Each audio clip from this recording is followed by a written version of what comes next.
इस वीडियो में हम सीखेंगे classical theories of international trade के इंटरनेशनल ट्रेड की कौन सी क्लासिकल थ्योरीज़ हैं।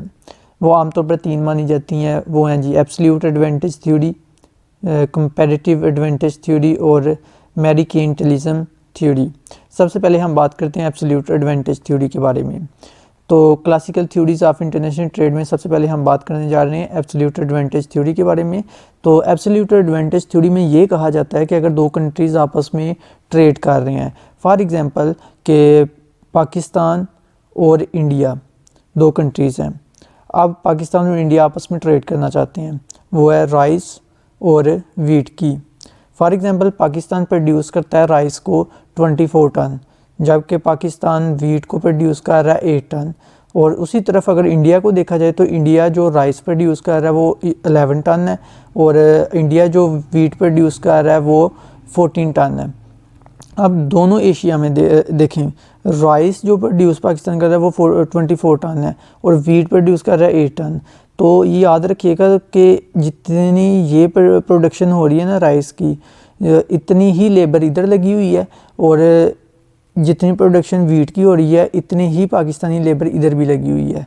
अगर यही पाकिस्तानी लेबर जो वीट प्रोड्यूस कर रही है अगर वो राइस को प्रोड्यूस करें तो वो एक साल के अंदर जहाँ पर वो 24 टन प्रोड्यूस कर रहे हैं एक साल के अंदर, वो 48 टन हो जाएगी। मीन्स कि अगर इधर 50 लेबर्स काम कर रहे हैं और इधर भी 50 लेबर्स काम कर रहे हैं और इतना प्रोड्यूस कर रहे हैं, अगर यही 50 लेबर्स इधर आ जाएं तो ये 100 लेबर्स हो जाएंगे और एक ईयर के अंदर मतलब कि 1 ईयर के अंदर तो वो 48 टन तक राइस को प्रोड्यूस कर सकते हैं।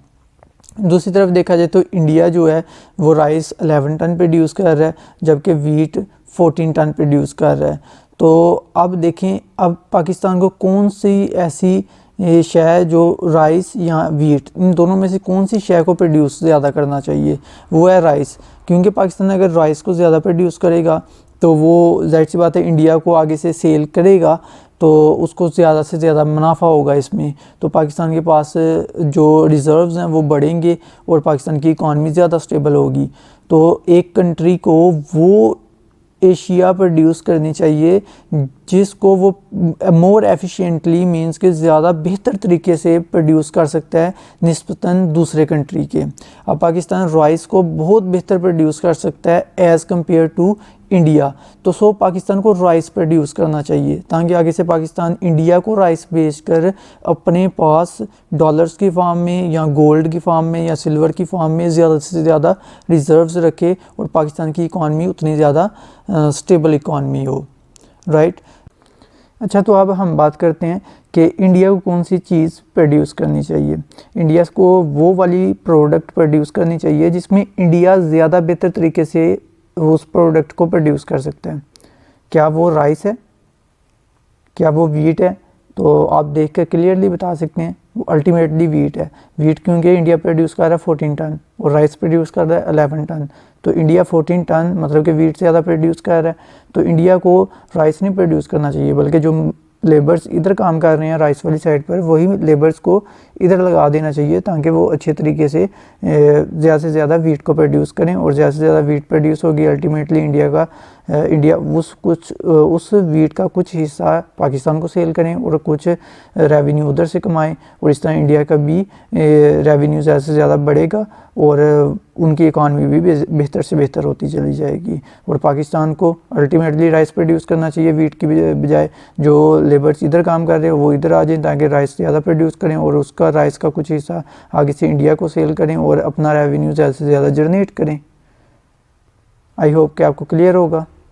तो एब्सोल्यूट एडवांटेज जो थ्योरी है वो इसी बारे में है कि किसी भी कंट्री को वो शय प्रोड्यूस करनी चाहिए जिसको वो ज़्यादा बेहतर तरीके से ज़्यादा एफिशिएंटली दूसरे कंट्री की निस्बत प्रोड्यूस कर सकता है। तो अब हम नेक्स्ट बात करते हैं कंपैरेटिव एडवांटेज थ्योरी के बारे में। इसमें बात क्या है कि अगर एक कंट्री दूसरे कंट्री की निस्बत दोनों एशिया ज़्यादा प्रोड्यूस कर रहा है, जबकि जो एब्सोल्यूट एडवांटेज में क्या था कि एक कंट्री दूसरे कंट्री की निस्बत एक शेयर ज़्यादा प्रोड्यूस कर रहा था, एक कम प्रोड्यूस कर रहा था और उसे वो प्रोड्यूस करनी चाहिए जो वो दूसरे कंट्री की निस्बत ज़्यादा बेहतर प्रोड्यूस करता है। इसमें देखें कि कंपैरेटिव एडवांटेज में पाकिस्तान राइस भी ज़्यादा प्रोड्यूस कर रहा है, वीट भी ज़्यादा प्रोड्यूस कर रहा है इंडिया की राइस की निस्बत और इंडिया की वीट की निस्बत। तो अब पाकिस्तान को क्या करना चाहिए, क्या राइस भी प्रोड्यूस करना चाहिए या वीट भी प्रोड्यूस करना चाहिए?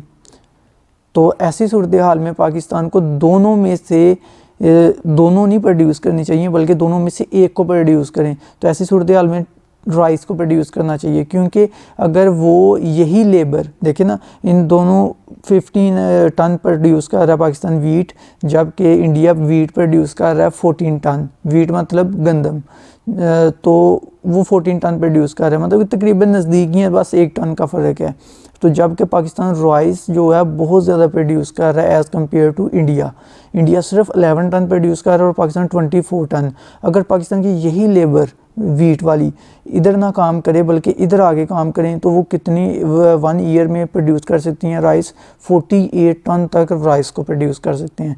मींस कि अगर 48 टन में से वो पाकिस्तानी 20 टन भी अपने पास रखें और आगे से 28 टन राइस आगे से सेल कर दें इंडिया को या दूसरे मुल्क को, तो पाकिस्तान के पास रिज़र्व ज़्यादा बढ़ेंगे। मींस कि पाकिस्तान के पास डॉलर्स ज़्यादा आ जाएंगे, ज़्यादा रिज़र्व्स होंगे, गोल्ड की फार्म में होंगे, इवन कि सिल्वर की फार्म में होंगे, तो पाकिस्तान की इकॉनमी उतनी ज़्यादा स्टेबल होगी।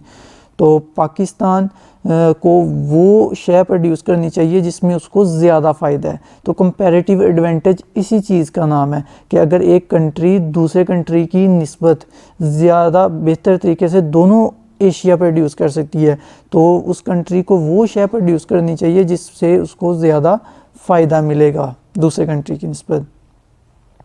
इसी को हम कंपैरेटिव एडवांटेज कहते हैं।